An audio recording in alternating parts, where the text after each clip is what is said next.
This is a video alert. Keep rolling. I'll see if I can get this yet today, Kiana.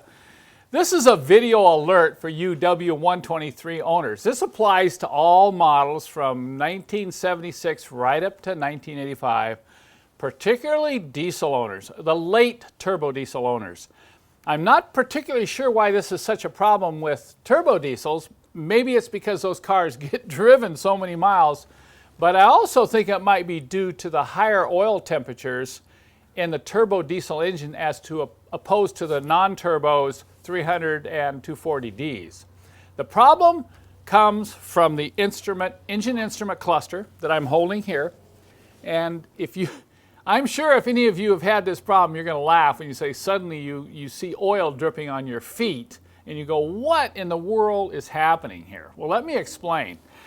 All these engine instruments, I'm talking about the oil pressure gauge, are pressurized from a tube coming from the engine up through the dash and into the back of the gauge right here. Now, it's not uncommon for the oil to leak at the fitting if for some reason it was messed with and maybe the fitting wasn't properly tightened when the cluster was out of the car. But most of the time, the leak comes from the chamber right underneath the needle. This chamber fills with oil and it will stretch and try to straighten the chamber, and when that happens, the needle flexes. If you look here, you can see that the leak has started around one of the soldered sealed ends of this curved chamber. And over time, the leak will just come on down the instrument. You may pick it up early by seeing, if you ever see a little wetness at the bottom of your instrument cluster where it fits into the dash, you want to pull the cluster right away and check this out. Or otherwise, you're going to end up with oil dripping on your legs or on your shoes. Now, here's the challenge. The replacement parts for this are not available from Mercedes. They're no longer made, so you're stuck with having to replace this with a used part. And these clusters are year and model specific, so you can't take one of these clusters out from one, like an older non-turbo, and put it into a turbo. It won't work. There's differences on the back side.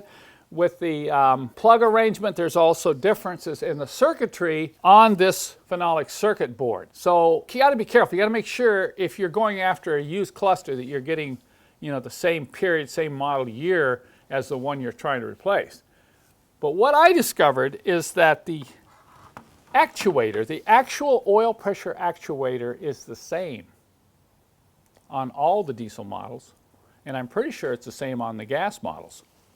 So removing this particular unit here from any of the clusters, you'll be able to put it into your, let's say, 83 turbo diesel that's leaking oil on your feet. But it's not as easy as it looks. If you look here, this mechanism is almost like a watch. It's very sensitive, and you can see when oil pressure comes into the tube, it will flex the tube and the needle will move, and that's what gives you the proper oil pressure indication. So what I did is I said, I got to figure out how to get this out of one instrument cluster and into another one without damaging it. And it takes a little finesse. I had to develop a little special tool to do this. So what I'm doing is I'm offering complete detailed instructions that come with a tool, so you'll be able to go in there with finesse. It's a little bit like working on watches, and remove your old leaking oil pressure actuator and install a good used replacement. Along with the instructions and special tool that I offer, I also have from time to time good used actuators on my website. If you go to my website and it's marked sold out, it means it's marked sold out. We don't get these very often, and they are getting harder and harder to find in good condition. I would highly recommend that you look at this as a preventative measure. Keep a close eye on your car if you're driving a 123 on a regular basis. Get under the dash, pull that lower panel underneath the steering wheel, and look around up in there. Check for wetness. If you see any dampness or oily film, you will now know the problem. So if you need to replace this, be sure and check out my resources on my website.